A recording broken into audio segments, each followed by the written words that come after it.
Welcome to Hard Talk. I'm Stephen Sacker. Iran's Islamic Republic has been in firefighting mode for months, trying to damp down the flames of mass protest sparked by the killing of a 22-year-old woman in police custody. Her name was Mahsa Amini. At least that was her Persian name. Her Kurdish birth name was Gina. The story of Iran's internal discontent is incomplete without an understanding of Iran's Kurdish population. My guest is Abdollah Mohtadi, leader of the Kamala Party of Iranian Kurdistan. Is his a fight for rights or for independence?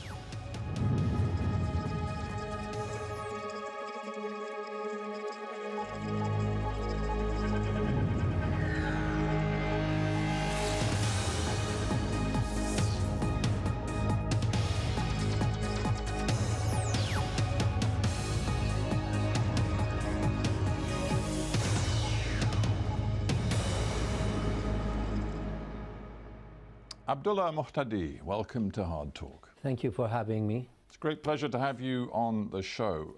I began by referring there to the tragic death of Mahsa Amini. Would you say that her death last September in custody inside Iran has changed the political dynamic inside Iran? It has, because on the 16th of September, she was declared dead in the hospital. The day after, on the 17th, there was a funeral in her hometown of Saqqez in the province of Kurdistan. There are 4 Kurdish provinces in Iran, and it was a spontaneous protest movement erupted in Saqqez, her hometown, and it soon spread to Sanandaj, the capital city of that province. And 2 days after that, on the 19th, it was a general strike called by Cooperation Center of Kurdish Political Parties, which was fully observed. And after that, they called for peaceful evening demonstrations.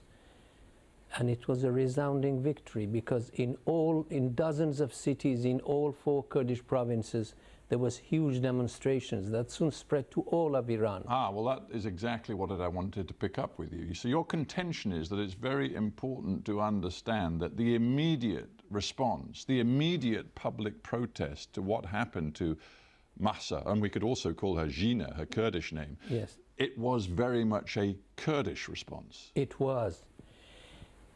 We sparked the revolution, or the movement. Many people still call it revolution, because it's about the regime change, the toppling of the regime, not about reform. Anyway, we provided the main slogan, Jin Jiyan Azadi, woman, life and freedom. And well, we all know that slogan, but surely the point of that slogan is that it was co-opted by the Persian language, and that the mass demonstrations across Iran, from Tehran to Isfahan to so many other cities, were chanting it in Persian, not in Kurdish. Well, it doesn't matter. Of course, people chant in a language that they are familiar with, but the content was the same. We provided this main slogan, and we remained the stronghold of the revolution. We kept the momentum of the revolution for months. Well, you called it a revolution. The truth is, some 8.5 months on, there has been no revolution. Indeed, the protests are dying down on the streets of most Iranian towns and cities. That's the reality. You are right. It has been died down, but everybody thinks that this is just a calm before a new wave of storm in Iran. Well, the Iranian regime doesn't think that. In fact, we've got senior officials saying that they believe that the number of hardcore protesters never rose beyond about 500,000. Now, that's a very significant number, but if we remember that Iran's population is currently around 80 million, then it's not quite so great. And Hamid Reza Taraghi, an influential hardline supporter of the regime, he says let's face it, most of the protesters were simply youths who were deceived through social media. That's the official position now. No, that's not true. The social, economic, and political reasons behind these protests are well known for the people. People were dissatisfied with the corruption, with mismanagement, high inflation rate, suppression,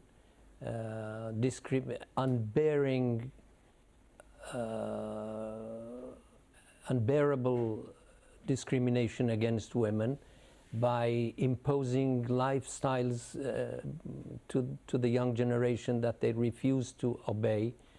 So the reasons are... Well, all of those reasons you've just given are fascinating. Obviously, they would be aggressively disputed by the Tehran regime. But my interest is that those reasons for protest you've just outlined don't include going out on the streets demanding greater rights for the Kurdish people. Maybe the Kurdishness of the origins of this protest movement, as you put it, have been lost.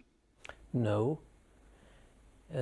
In fact, the Kurds came to this revolution hoping that while they are for a broader democracy in Iran, at the same time their rights will be preserved, their rights will be recognized by the society, by the new constitution, by the new system in Iran.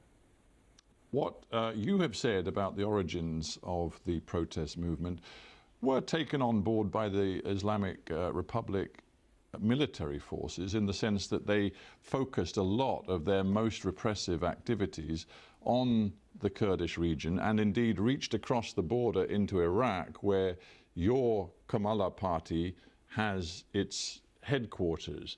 How badly damaged have you been in the last 8 or 9 months by this new aggressive, assertive Iranian military action? We take the Iranian threats against our bases and our families and our settlements very, very seriously. But this is not the first time they threaten us, or they attack us. The latest was on the 28th of September. They wanted to distract the attention of the movement, and they want to lure the Kurdish groups into an armed struggle, which we resisted. Yeah, but what they did do is they sent, and I'm just looking at their reports from official Iranian media, precision-guided missiles, assault drones hitting targets that belong to your party and other Kurdish Iranian parties. How can you withstand that? They killed 17 people, including a pregnant woman and her unborn child, and injured dozens of people. But we've been accustomed to these kinds of attacks by the Iranians. Of course, we pay a price for that, but we have no choice except to resist. Yeah, the problem you have is that you are dependent upon the hospitality, if I can put it that way, of Iraq, and in particular the Kurdish regional government in Iraq. And it does seem over recent months, because of the pressure, the military pressure being applied by Iran, that the Kurdish regional government in Iraq has agreed with Tehran that you must be expelled, your operations disbanded inside Iraq. We have not been engaged in any kind of armed struggle or infiltrating armed teams into Iran. So this is a lie. Well, hang on, it's not a lie that you keep so-called Peshmerga guerrilla fighters in bases inside Iraq. Yes, but it's only because of exclusively for our self-defense. Because if you cannot protect yourself, they come for you. How many Peshmergas do you have? I can't tell you, but enough to defend ourselves, our bases in Iraqi Kurdistan. During the past 3 decades, more than 400 people, our members and other parties' members, were assassinated, poisoned, killed, kidnapped by Iranian agents. You have to protect yourself. You have to have the means to protect yourself. But this is not intended for an armed struggle against the Iranian regime, and they know it, and we have not provoked them at all. Well, you say they know it, but they appear to regard you as a terrorist organization. Now, back in October of 2022, it was reported from Iran and Iraqi sources that there was an agreement reached that you would be forced out of your bases in Kurdish areas of Iraq, and the representative of the Kurdish regional government, the Iraqi Kurds, in Tehran, Mr. Nazim Dabakh, he said that Iranian Kurdish dissident groups must now evacuate from our region near the border with Iran. If they refuse to comply, he said, Iran has told us that it will, quote, consider other options to end their presence. This is not what we hear from the people in charge of the KRG, Kurdistan region of Iraq. What do they say to you then? They say they want to have put limits on our activities, our presence, but not expelling us. Because what do they mean by limits? Well, they want guarantees that we won't go into Iranian soil, and we accepted it. In fact, we haven't been engaged in that for many years now, more than 25 years. Would you say that, in a sense, effectively, Iran's military operations and its threats, to put it bluntly, have neutralized your activities inside Iraq? We don't. We are in good friendly relations with KRG. We respect each other. We do not interfere in each other's domestic affairs.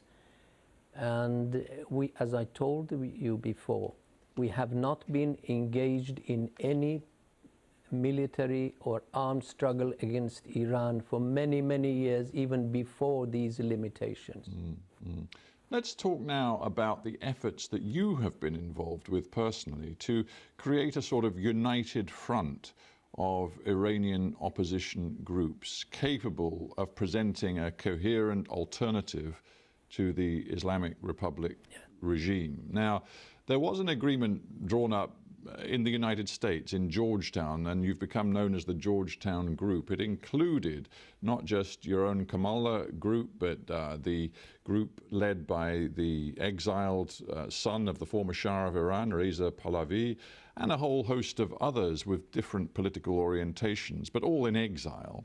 You came out with a joint declaration talking about your commitment to freedom and democracy in Iran. And then within weeks, that Georgetown Group started to fall apart. It wasn't very impressive, was it? People in the streets, activists, protesters, both inside and outside the country, wanted us to form a strong, united opposition coalition. So we responded positively to their demand with good intentions. The aim was to form a strong, united opposition coalition to give people hope in Iran, give a sense of direction to the movement, and also represent the Iranian aspirations in the fight for democracy to the international community. Well, you say the intentions were good, but the reality was somewhat less impressive. You signed this sort of pact in February, but by April, if I may just continue, by April, Reza Pahlavi, for example, and indeed another key leader of this Georgetown Group, had actually left. What happened? There were all kinds of pressures. It's not easy to stand the pressure for everybody. Isn't the truth that you just didn't really have a shared vision for a future in Iran? For example, you know, many of the people around Mr. Pahlavi, frankly, would like to see the return of the monarchy. There are people in your group who are more concerned with safeguarding Kurdish rights through a highly federalized future system, Yes. which is anathema to many Iranian nationalists. And when you put all of these people together, there simply isn't a coherent, unified position. But we were able to sign a charter which was reasonably good and balanced, where we declared our program for democratizing Iran, a new system, a new constitution, a new referendum for the people to decide the future of their own government, and also minority, ethnic, religious rights. It sounded pretty impressive on paper. Very progressive. But my point is that it didn't last more than 2 months before several of the key people who signed it had walked away from it.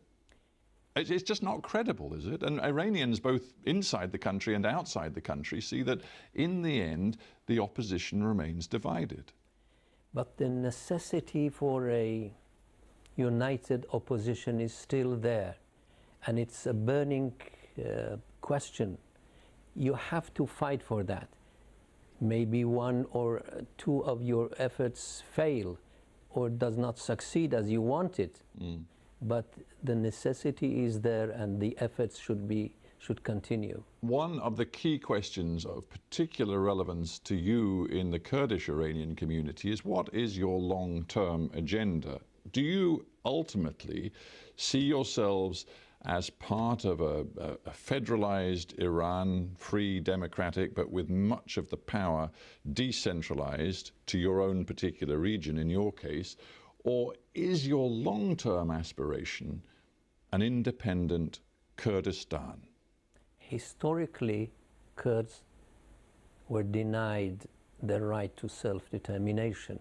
But our program, and other parties as well, our program is a secular, democratic, federal Iran, where the rights of Kurds and other ethnic minorities are respected and safeguarded, not just by paying lip service, but by being enshrined in the constitution. But a future inside Iran, not separate from Iran. Inside Iran, yes. See, I'm very mindful of your own personal history. Your father was intimately involved with that very short-lived moment in 1946, where the Kurds of Iran thought they had created their own state of Mahabad, and the Soviet Union at the time appeared to sign off on that, but then of course by the end of 46 the Shah had completely destroyed that reality. But your father wanted an independent Kurdistan.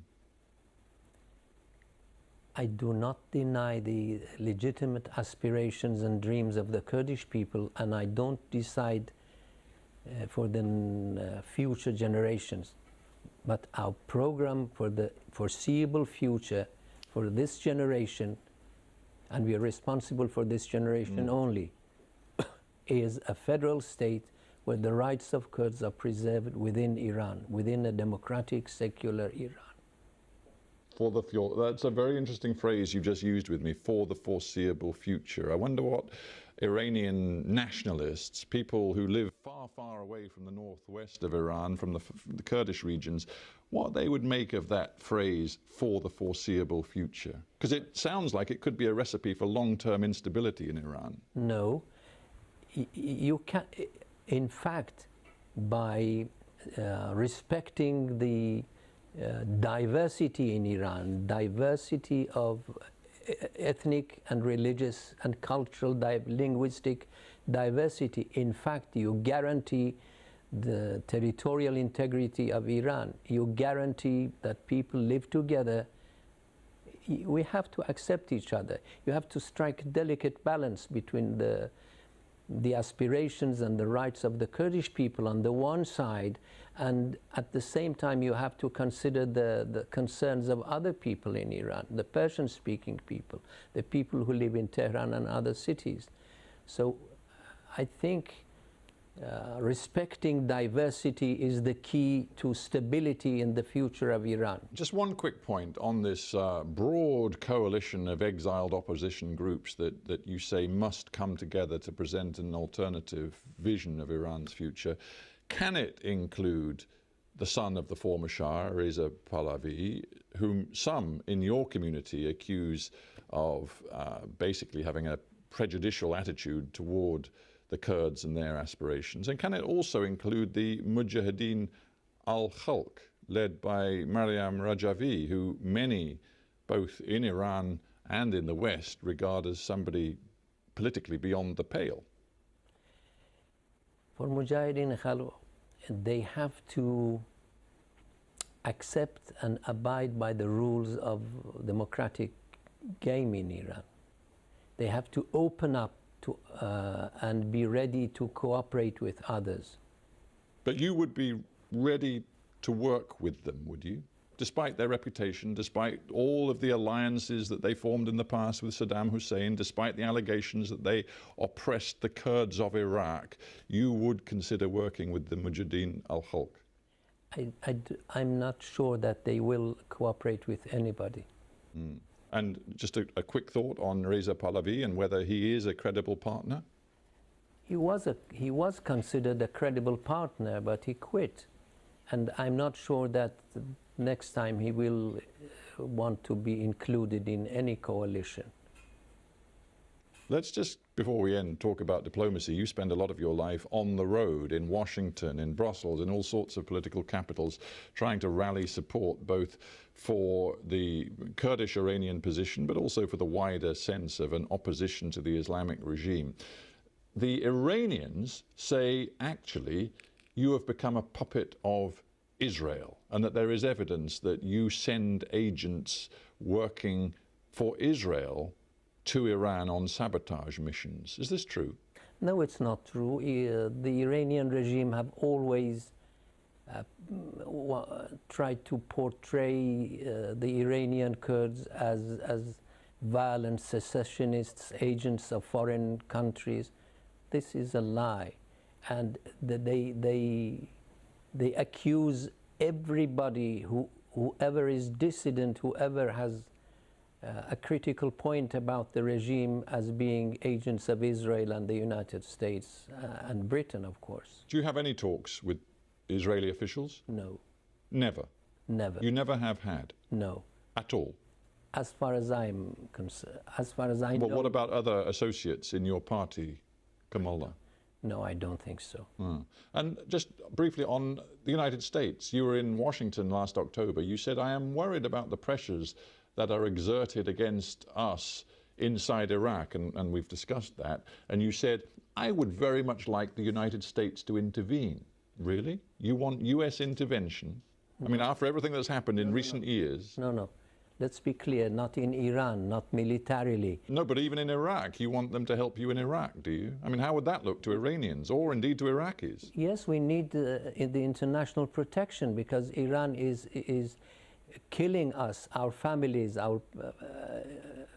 targeting our schools, our residents. But you can't afford to be seen as puppets of Washington, can you? Not puppets, but protected by the international coalition who are in Iraq.